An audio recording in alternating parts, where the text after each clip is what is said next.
उच्च शिक्षणामध्ये सामाजिक न्याय, आरक्षण आणि शिष्यवृत्तीच्या प्रभावी अंमलबजावणीसाठी केंद्र शासनाने यूजीसी कायदा कठोरपणे लागू करावा या मागणीसाठी भीम आर्मीच्या वतीने वसमत येथे राज्यव्यापी धरणे आंदोलन करण्यात आले। हिंगोली जिल्ह्यातील वसमत उपविभागीय अधिकारी कार्यालयावर भीम आर्मीने धडक देत आपल्या मागण्यांचे निवेदन राष्ट्रपतींच्या नावे सादर केले। यावेळी कार्यकर्त्यांनी जोरदार घोषणाबाजी करत प्रशासनाचे लक्ष वेधून घेतले आहे।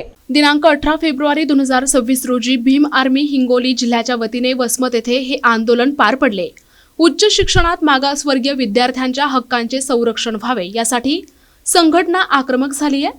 या आंदोलनाद्वारे भीम आर्मीने प्रामुख्याने 5 मोठ्या मागण्या सरकारसमोर ठेवल्या आहेत। त्या पुढील प्रमाणे: यूजीसी कायद्याची देशभर एकसमान आणि कठोर अंमलबजावणी करणे, विद्यापीठे आणि महाविद्यालयांमध्ये आरक्षण धोरण पूर्ण क्षमतेने लागू करणे, एससी, एसटी, ओबीसी आणि आर्थिकदृष्ट्या दुर्बल विद्यार्थ्यांच्या शिष्यवृत्ती तात्काळ वितरित करणे, अतिथी आणि कराराधारित प्राध्यापकांच्या सेवा सुरक्षेबाबत स्पष्ट धोरण जाहीर करणे, खासगीकरणामुळे शिक्षण महाग होऊ नये यासाठी नियंत्रणात्मक उपाययोजना करणे।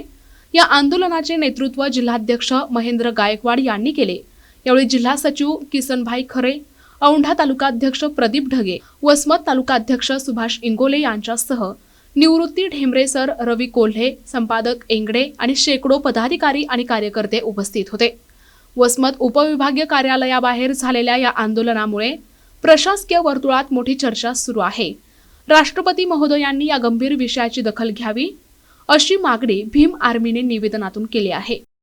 एससी, ओबीसी, एसटी ह्या उच्च शिक्षित विद्यार्थ्यांवर जसं जे कर्नाटक, केरळामध्ये इमुला प्रकरण झालेलं आहे, असंच महाराष्ट्रामध्ये की भारतामध्ये अनेक प्रकारचे प्रकरण झालेत। महाविद्यालय, विद्यालय, युनिव्हर्सिटी इथं जातीयतेचं फार मोठं एक जातीयता वाढलेली आहे। त्या अनुषंगाने कायदा लागू केलता, परंतु ते कायदा स्थगिती आणला। हे कायदा लागू व्हावं ह्या अनुषंगाने भीम आर्मीच्या वतीने पूर्ण महाराष्ट्र नव्हे तर पूर्ण भारतभर आंदोलन करीत आहेत। कारण की पूर्ण ह्या देशामध्ये, महाराष्ट्र सोडून ह्या देशामध्ये असं युनिव्हर्सिटी असो किंवा कॉलेज असो, इथे रँकिंगच्या याच्यामध्ये विद्यार्थ्यांना मानसिक शारीरिक त्रास देऊन त्याच्यावर अन्याय विचार होते। हे जातीय गुलामगिरीच्या मानसिकतेतून होते। कुठेतरी हे थांबलं पाहिजे। त्या अनुषंगानं त्या देशामध्ये कायदा लागू झाला होता, परंतु ते स्थगिती आणला। भाई चंद्रशेखर आझाद यांनी हा देशामध्ये मुद्दा उचलला, भाई रतन सिंगनं मुद्दा उचलला की हा कायदा लागू करावा। आणि त्या भीम आर्मीच्या माध्यमातून आपण हिंगोली, वसमत या ठिकाणी आंदोलन केलेलं आहे। तरी प्रशासनाला आम्ही एवढंच सांगतो की तुमच्या मार्फत राष्ट्रपती यांना आम्ही तुमच्या सादर निवेदन केलेलं आहे, आपण पाठवावे, आपली माहिती पाठवावी। आणि अन्यथा आपण जर हा कायदा लागू जर नाही केला तर येणाऱ्या काळामध्ये फार मोठं आंदोलन आम्ही करू याची आम्ही ग्वाही देतो। जय भीम। भीम आर्मीचे संस्थापक अध्यक्ष, आमच्या सर्वांचे प्रेरणास्थान आदरणीय खासदार चंद्रशेखर आझाद भाई व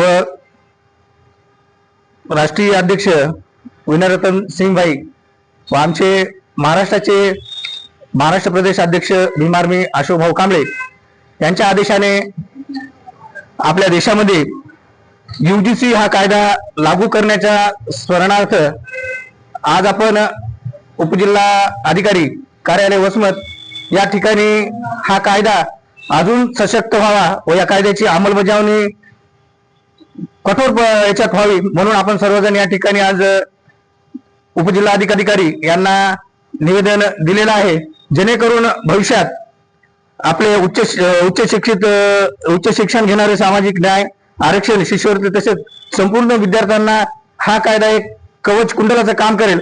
म्हणून भीम आर्मीची प्रमुख मागणी आहे की हा कायदा कठोर करून याची अंमलबजावणी करावी। प्रतिनिधी नंदू परदेशी, NTV न्यूज मराठी, वसमत, हिंगोली।